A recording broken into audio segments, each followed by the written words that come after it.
હું ચાવડા માનસી, ગામ વડસમાં.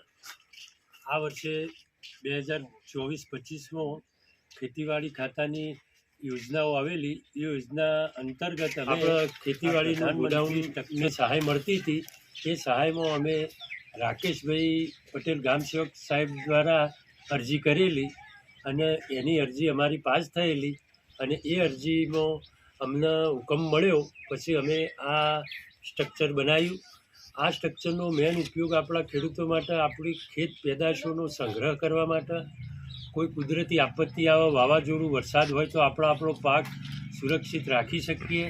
એના માટે એનો ઘણો ઉપયોગ થઈ શકે છે. આમાં ટોટલ ખર્ચો 2.5 લાખ રૂપિયા જેવો સમથિંગ થયો છે.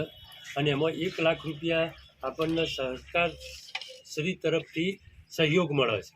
એટલે આપણને 1 લાખ રૂપિયાની સબસિડી મળે છે એમાં 100%. એટલે દરેક ખેડૂતોએ આ યોજનાનો ખરેખર લાભ લેવો દરેકના માટે જરૂરી છે. અને પોતાની ખેતી માટે આ એક કાયમી ધોરણે આનો ઉપયોગ થઈ શકે એ માટે આ ખાસ મહત્ત્વની યોજના છે.